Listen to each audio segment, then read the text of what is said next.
सियासी मेला। नमस्कार, आप देख रहे हैं दिव्य हिमाचल टीवी। मैं हूं आपके साथ वंशिता शर्मा और हाजिर हूं आप सभी के सामने हिमाचल आज का मुद्दा लेकर। हिमाचल की राजनीति में एक बार फिर से पूर्व मुख्यमंत्री प्रेम कुमार धूमल की चर्चा जोरों पर है। आज हमीरपुर में बहुत बड़ा सियासी जलसा होने जा रहा है और उसका केंद्र भी धूमल ही होंगे।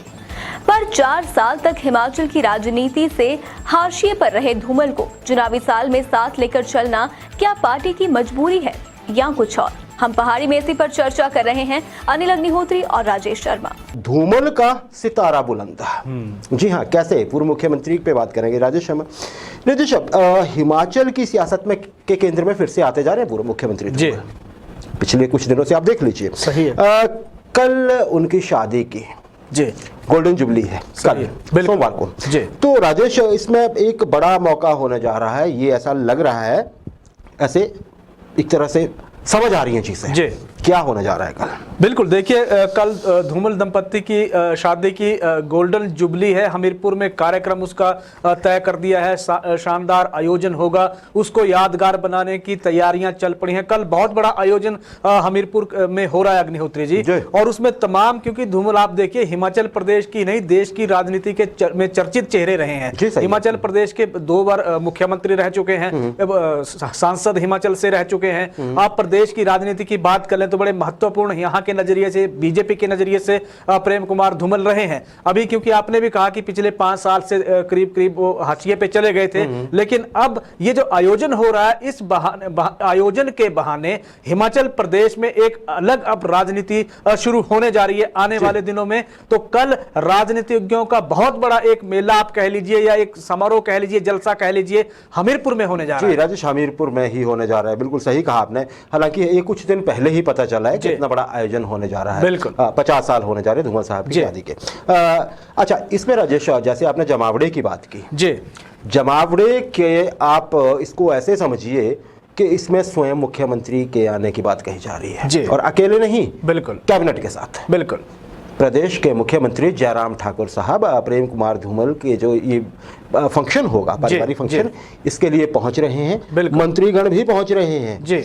राजेश, ठीक है, पारिवारिक समारोह होगा, बड़ी खुशी का मौका होगा, बिल्कुल, लेकिन इसके साथ ही साथ ये राजनीतिक एकीकरण का प्रतीक भी बनेगा, खासकर भाजपा के नजरिए से देखें तो कैसे आप इस पे दृष्टिपात करेंगे? बिल्कुल, देखिए मुख्यमंत्री जयराम ठाकुर आएंगे, उनके साथ उनके तमाम कैबिनेट के सहयोगी समारोह का हिस्सा बनेंगे। आप ये देखिए कि केंद्रीय मंत्री अनुराग ठाकुर के दिल्ली से कुछ राजनीतिज्ञ यहाँ पहुंच रहे हैं। इसके अलावा BCCI के सचिव प्रेम कुमार धूमल के छोटे बेटे हैं अरुण धूमल, उनके भी कुछ करीबी लोग यहाँ पहुंचने जा रहे हैं, बड़े जगहों पे पहुंच गए, उनके साथ तो आएंगे। बिल्कुल तो बहुत सारी हस्तियां, चाहे हिमाचल से आएंगी, दिल्ली से आएंगी, पंजाब से आएंगी, तो बहुत सारी हस्तियां यहां जुटने जा रही हैं। तो बहुत बड़ा एक आयोजन भी हो रहा है, क्योंकि पिछले अगर कुछ दिनों को आप देखिए कि कांग्रेस की हम बात कर लें, चाहे कांग्रेस ने ही जिस बहाने से भी निशाना साधा हो सरकार के ऊपर की कुछ दूरियों के लेकर बात कही थी कि सरकार की दूरियां रही हैं प्रेम कुमार धूमल के साथ। अब क्योंकि मुख्यमंत्री जयराम ठाकुर कैबिनेट के साथ पहुंच रहे हैं वहां हमीरपुर में,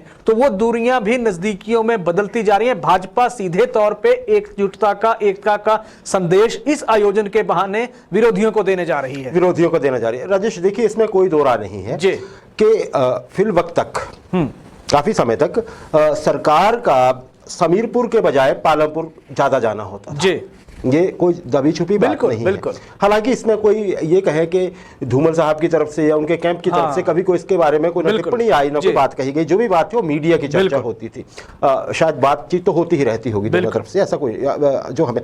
लेकिन राजेश, एक इस प्रयास को ऐसे समझा जा रहा है, राजनीतिक विश्लेषक इस तरह से बोल रहे हैं कि देखिए, हालांकि ये तय है कि प्रेम कुमार धूमल कभी राजनीति से बाहर नहीं हुए, बिल्कुल है ना जी, उन्होंने राजनीति छोड़ी तो नहीं राजेश, लेकिन ये जरूर माना जा रहा है कि ये प्रयास जो है, ये प्रेम कुमार धूमल साहब को एक बार फिर से हिमाचल की सियासत की जो बिल्कुल मुख्य धारा है उसके बीच में खड़ा करने का एक प्रयास होगा।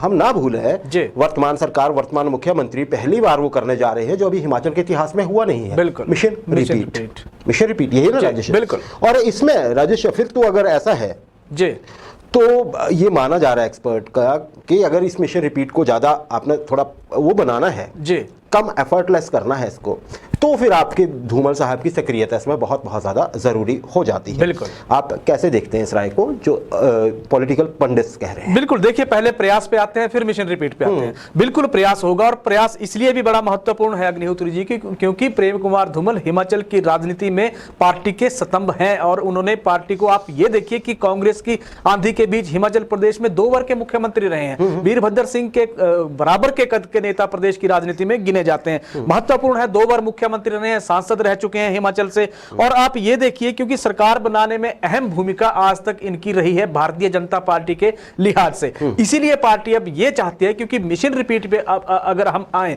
तो मिशन रिपीट का नारा जो आप देखिए मुख्यमंत्री जयराम ठाकुर ने दिया, या भाजपा के संगठन ने दिया, या आलाकमान ने दिया है, उस नारे को अगर सार्थक सिद्ध करना है, मिशन रिपीट अगर भाजपा ने करके दिखाना है, तो सभी को बीजेपी के लिहाज से एक साथ चलना होगा। और प्रेम कुमार धूमल और मुख्यमंत्री जयराम ठाकुर अगर भाजपा के नजरिए से एक होकर आगे बढ़ते हैं, तो सीधा इसका फायदा पार्टी को इसमें होने जा रहा है। 2017 में चलते हैं अग्निहोत्री जी, आप जरा चुनावों की पृष्ठभूमि को याद करिए। 2017 में जब आप ये देखिए कि भाजपा ने चुनावी शंखनाद किया था, तो प्रेम कुमार धूमल को पार्टी का चेहरा घोषित किया था, और पार्टी का जब चेहरा घोषित किया था, तो उनके नाम पे पार्टी के लिए बंपर वोट एक तरह से हिमाचल प्रदेश ने उनके नाम पे दिए थे। अब मिशन रिपीट अगर भाजपा, क्योंकि वर्तमान सरकार ने नारा दिया है, अगर मिशन रिपीट वो कामयाब करना है, तो फिर इस तरह से पूरी समूची पार्टी को एक साथ आगे आना होगा। इसी में पार्टी का भी भला है। यूनिटी इज स्ट्रेंथ जी, सब कहते हैं एकता में बल है। जाहिर है भाजपा इस चीज को समझती है जी। आपने ठीक कहा कि जो पिछला जो भी बीता रहा देश, लेकिन एक बात देखें जी, धूमल साहब पहले इशारा दे चुके हैं बयानों में, चाहे पूछा जाए किसी भी तरह से, परोक्ष हो या प्रत्यक्ष जी, कि वो चुनाव लड़ेंगे। अब चुनाव लड़ेंगे तो बड़े सवाल ये भी पूछा जा रहा है कि क्या वो सुजानपुर से लड़ेंगे, या जो उनकी परंपरागत सीट रही है पहले बमसन या फिर उसका एरिया के हमीरपुर हो गया, वहां से लड़ेंगे अगर लड़ते हैं तो जी। अच्छा, दूसरी बात है राजेश, अगर सुजानपुर की बात करें जी, तो पिछले काफी समय से, या लगभग जब से चुनाव हारे थे वहां पे धूमल, सक्रिय रहे हैं। हर छोटे बड़े कार्यक्रम में सुजानपुर के में धूमल साहब दिखते रहे हैं। तो लोगों में ये भी बड़ी एक उत्सुकता है कि धूमल साहब अगर चुनाव लड़ते हैं तो कहां से लड़ेंगे, कैसे लड़ेंगे, क्या कहेंगे आप? जी बिल्कुल, देखिए 2017 की थोड़ी सी याद कर लेते हैं अग्निहोत्री जी कि प्रेम कुमार धूमल को सुजानपुर क्यों जाना पड़ा।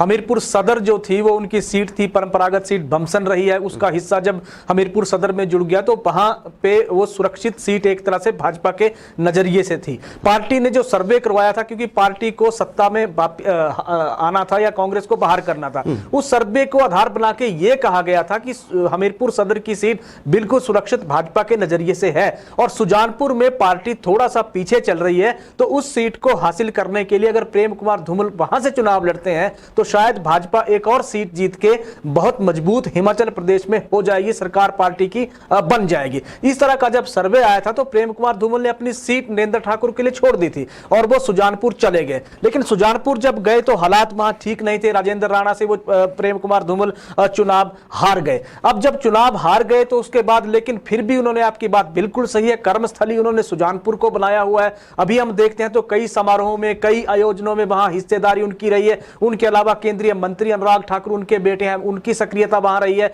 उनके छोटे बेटे अरुण धूमल की सक्रियता वहां रही है। तो ऐसा नहीं है कि उन्होंने हारने के बाद, चुनाव हारने के बाद सुजानपुर को भुला दिया या सुजानपुर वो गए नहीं, सक्रिय लगातार वहां प्रेम कुमार धूमल रहे हैं। 1-to-1 टॉक, लोगों के साथ बातचीत उनकी होती रहती है। तो हर बड़ी बात यह है कि हर व्यक्ति का नाम प्रेम कुमार धूमल को याद रहता है, ये उनकी सबसे बड़ी मजबूती है। सबसे बड़ी मजबूती है। राजेश, आप 2017 की बात कर रहे हैं, उसी दौर पे चलते हैं। देखिए, धूमल मुख्यमंत्री का घोषित चेहरा था जी। अनफॉर्चुनेटली जब वो हारे तो कितना बवाल मचा था, आप ये समझिए। लेकिन खैर, उसमें हम जो राजेंद्र राणा जीते थे उनका श्रेय यहाँ पे कम नहीं किया जा सकता। बिल्कुल, वो जीते थे, उनके पास एक ही बड़ा गौरव है उनको कि होना भी चाहिए कि एक मुख्यमंत्री के चेहरे को, 2 बार मुख्यमंत्री जो रह चुके हैं, इस तक कद्दावर नेता को हरा पाए। चलिए, इसलिए हम उनका, राजेंद्र राणा का इसमें वो नहीं करना चाहते। लेकिन प्रेम कुमार धूमल की जब हार हुई थी, 2000 वोट से लगभग वो हारे थे, तो कई थ्योरीज आई थी, कई तरह की थ्योरी, जिसमें ये भी कहा गया था कि अपने ही लोगों ने प्रयास नहीं किए किसी भी तरह के। चलिए, राजनीति ऐसी चीजें चलती ही रहती हैं राजेश। लेकिन अभी पिछले कुछ दिन पहले जब उत्तराखंड में जो धामी साहब थे वहाँ के मुख्यमंत्री थे, उनके नेतृत्व में चुनाव हो रहे थे, जब वो हार गए अपना चुनाव खटीमा से उत्तराखंड में, तो उनको फिर से मुख्यमंत्री बना दिया गया।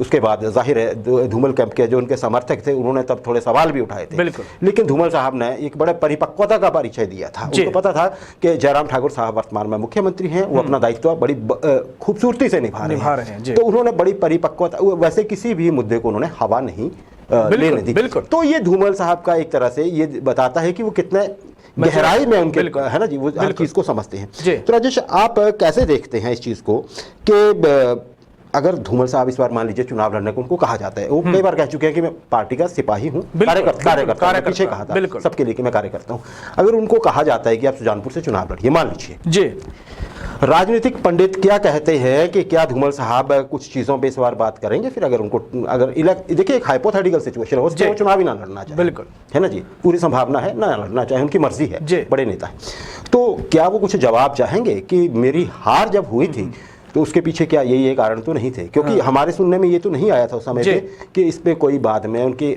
विवेचना हुई हो या वो कारण खंगाले गए हो, बिल्कुल ऐसा हुआ हो, लेकिन वो पब्लिक डोमेन में तो बिल्कुल नहीं आया। क्या कहेंगे? बिल्कुल सही है। देखिए, एक पार्टी, एक विचारधारा, एक मिशन और अलग अलग नियम फिर क्यों हो सकते हैं, वो भारतीय जनता पार्टी के कार्यकर्ताओं ने ही सवाल खड़े कर दिए थे जब उत्तराखंड जैसा एपिसोड सामने आया था, जहां भाजपा का जो सीएम का चेहरा था पुष्कर धामी, वो चुनाव हार गए, लेकिन पार्टी ने फिर उन पे भरोसा जताया और उन्हें ही सीएम बना के पार्टी ने आगे कर दिया। 2017 में प्रेम कुमार धूमल के नाम पे चुनाव लड़ा, धूमल अपना चुनाव हार गए तो पार्टी ने जयराम ठाकुर का चेहरा आगे कर दिया, जिसको सभी ने स्वीकार कर लिया। और प्रेम कुमार धूमल का बयान भी उस वक्त आया था कि वो अब इससे आगे जो है वो उन्होंने एक तो उनको बधाई दी थी जयराम ठाकुर को और कहा था कि पार्टी का जो भी आदेश होगा स्वीकार होगा। अब 2022 का जो ये घटनाक्रम हुआ है उत्तराखंड का, अग्निहोत्री जी, इसके बाद अब थोड़ा सा ऐसा लग रहे हैं कि पार्टी के दोहरे रवैये पे पार्टी के कार्यकर्ताओं ने ही सवाल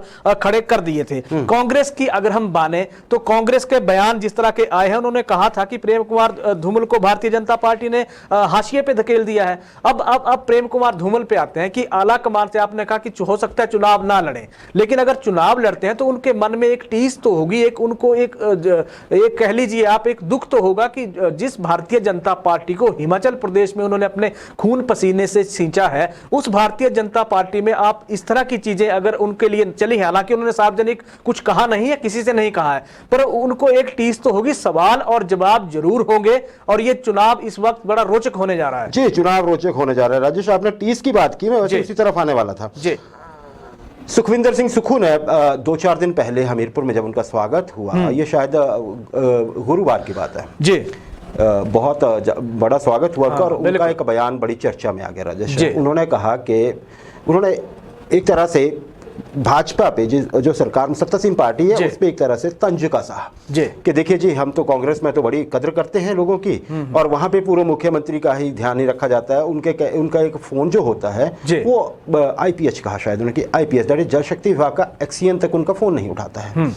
तो एक तरह से उन्होंने देखिए शायद एक तरह से भाजपा पे निशाना साधने की कोशिश की। अब इस बयान से राजेश बवाल मचा था उस बयान के बाद, हालांकि धूमल साहब ने कोई प्रतिक्रिया नहीं दी। बिल्कुल, इस बयान के बाद सुखविंदर सिंह सुक्खू या कांग्रेस का कोई भला हुआ हो हमीरपुर में या ना हुआ हो, लेकिन धूमल साहब जो हैं वो फ्रेम के सेंटर में आ गए। बिल्कुल, आप क्या कहेंगे सुखविंदर सिंह सुक्खू के इस बयान पे और उसके बाद की परिस्थितियों पे? बिल्कुल, देखिए, दरअसल जो कांग्रेस प्रचार समिति के अध्यक्ष सुखविंदर सिंह सुक्खू, उनका जो बयान आया है अग्निहोत्री जी, उसने हिमाचल की राजनीति में एक तरह से कहें जो उसका जो सेंटर फ्रेम आपने कही है, उसमें प्रेम कुमार धूमल का एक बार फिर से ऐसा लग रहा है कि उदय उन्होंने कर दिया है। अब वर्तमान सरकार या संगठन चाहे भाजपा का हो, जिसको कहा जा रहा है कि उनके बयान से वो डिफेंसिव मोड में आ गया है, पर फायदा तो ऐसा लग रहा है कि प्रेम कुमार धूमल का इसमें फायदा ही नजर आ रहा है अग्निहोत्री जी। और इसमें 2-3 चीजें हैं जहां फायदा नजर आ रहा है। तो इसमें फायदा अगर हम देखें तो ये जो बयान आया है, क्या इसमें कोई जयराम ठाकुर की तरफ उन्होंने कुछ नहीं कहा? क्या फायदा उनका हो रहा है? उनका तो बिल्कुल नहीं है, क्योंकि वो उनकी स्थिति बीजेपी में जो है वो तो पहले ही चेहरा पार्टी ने घोषित कर रखे हैं, वो तो वही है।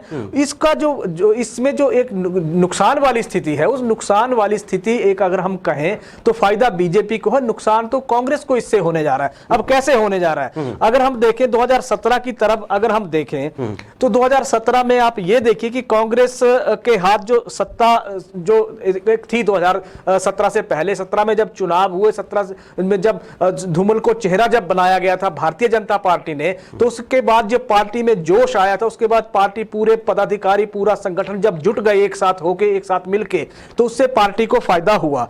अब सुखविंदर सिंह सुक्खू ने एक चीज और कही है कि हमीरपुर का वो गौरव लौटाने की बात कही है उन्होंने। अब गौरव भी दो तरह से लौटाया जाएगा अग्निहोत्री जी, या तो सुखविंदर सिंह सुक्खू कांग्रेस के लिए उन्होंने ऐसा लग रहा है कि कांग्रेस में सीएम पद का वो चेहरा बनने जा रहे हैं, तो गौरव हमीरपुर का तब लौटेगा। और गौरव हमीरपुर का तब लौटेगा अगर भारतीय जनता पार्टी के लिहाज से आप ये देखिए कि हमीरपुर से कोई सीएम पद का दावेदार होगा, सीएम बनेगा, तो हमीरपुर का गौरव को लेकर भी जहां तक बात है, तो हमीरपुर में दरअसल ये लड़ाई जो हो रही है, ये लड़ाई हमीरपुर का बड़ा चेहरा कौन, चाहे भाजपा की बात है चाहे कांग्रेस की बात है। एक तरफ कांग्रेस के प्रचार समिति के अध्यक्ष हैं, दूसरी तरफ भारतीय जनता पार्टी के 2 बार के पूर्व मुख्यमंत्री हैं। अब बड़ा चेहरा कौन है, इस चर्चा से ये अब चीजें सामने आ रही हैं कि हमीरपुर का गौरव कैसे आएगा, चेहरा कौन होगा सबसे बड़ा, दोनों पार्टियों के लिए अब ये प्रतिष्ठा का सवाल एक तरह से बनने जा रहा है। जी राजेश, आपने सही कहा, लेकिन प्रेम कुमार धूमल 2 बार मुख्यमंत्री रह चुके हैं जी, सिर्फ हमीरपुर के ही नहीं, प्रदेश के भी, बिल्कुल है ना जी। तो प्रदेश के सबसे बड़े लीडर रहे हैं वो 10 साल तक अनडिस्प्यूटेड, तो शायद उनको उनके चेहरे का तो नहीं, लेकिन आपने ठीक कहा कि कांग्रेस में नया चेहरा सामने आने की एक जद्दोजहद हो सकती है।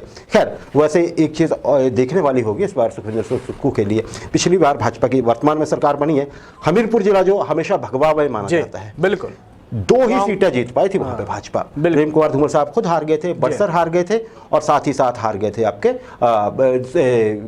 एक नादौन हारा था। 3 सीटें ये 2 ही जीत पाए थे, भोरंज और साथ में आपके दूसरी कौन, हमीरपुर सदर नरेंद्र ठाकुर की।